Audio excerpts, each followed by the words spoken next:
app series, LucidQuest analyzed 14 therapy areas in the second half of 2025 and provided rankings of top apps by downloads and by our proprietary LQ score.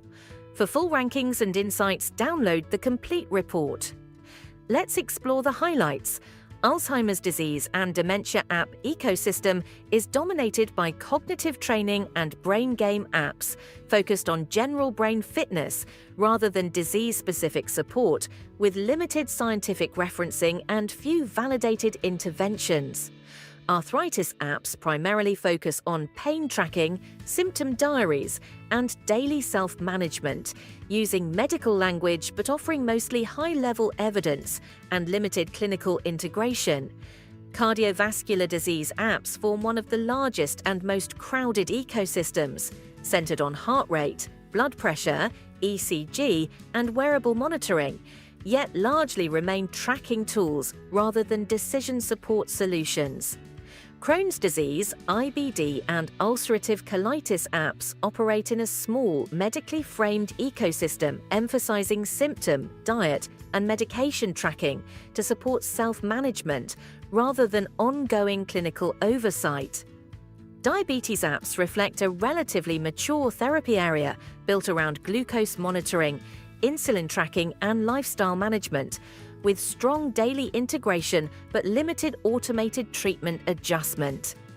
Hemophilia apps exist in a highly specialized ecosystem focused on infusion and bleed tracking, with strong credibility but minimal innovation beyond logging. Kidney health and nephrology apps focus on lab values, dialysis scheduling, diet and medication tracking, yet offer limited disease stage personalization and clinical workflow integration.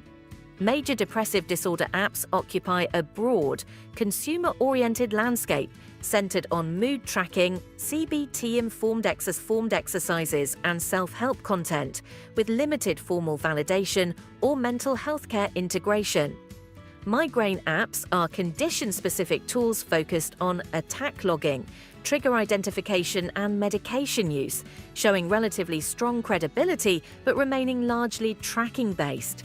Multiple sclerosis apps form a small, specialized ecosystem addressing symptom, fatigue, and relapse tracking, though most remain patient-led with limited clinician-facing functionality.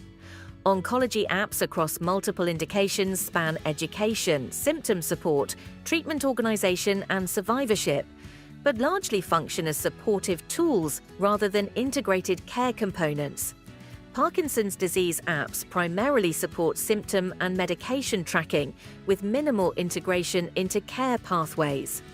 Psoriasis apps are mainly used for flare tracking, photo documentation, and treatment adherence, while validated outcomes and treatment optimization features remain rare. Respiratory disease apps are clinically framed around asthma and COPD monitoring, inhaler use, and spirometry-related features, yet mostly follow a track and report model without proactive treatment optimization.